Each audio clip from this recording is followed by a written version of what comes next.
قصة نجاح إيكيا عندما حول تجميعك للمنتج لسر نجاحه. لم تكن فكرة إيكيا مجرد باع أساس رخيص، بل كانت ثورة في مفهوم التسوق نفسه. لقد بنت إيكيا شركتها على فكرة بسيطة لكنها عبقرية: منتجات جيدة التصميم وأسعار منخفضة جدا، والعميل بيقوم بجزء بسيط من العمل. إزاي نجحت هذه الفكرة؟ هذا الاختراع جينيس حقق لها تخفيضات هائلة في التكاليف. التغليف قلل حجم المنتج من موفر مساحة وخفض تكاليف النقل والتخزين بشكل كبير. خفض السعر البيع للعميل، تلك التوفيرات انتقلت مباشرة إلى العميل في شكل أسعار لا يمكن منافستها. تحول العميل من مجرد مشتري إلى شريك في عملية التصنيع والتجميع الناتي.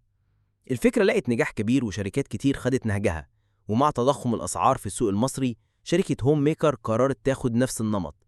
مش غلط إنك تتعلم من منافس، الغلط إنك تقف مكانك وما تواجهش المشكلة. التضخم ملا السوق وإحنا وفرنا الحل: فاتورة رسمية، سياسة استبدال واسترجاع، طقم فني يساعدك بالتركيب، مع مجموعة فيديوهات تفصيلية من هوم ميكر وبسعر خيالي.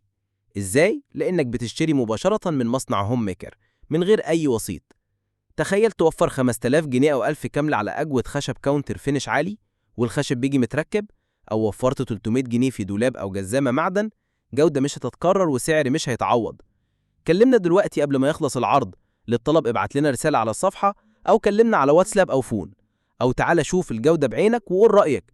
زورونا 14 خليل العروسي، أمام نادي الطيران، ميدان الحجاز، مصر الجديدة. 15 عام من الإبداع، نستناكم. وأهم ضمان كل صورنا على الواقع. ما تنساش فاتورتك الرسمية علشان تضمن حقك.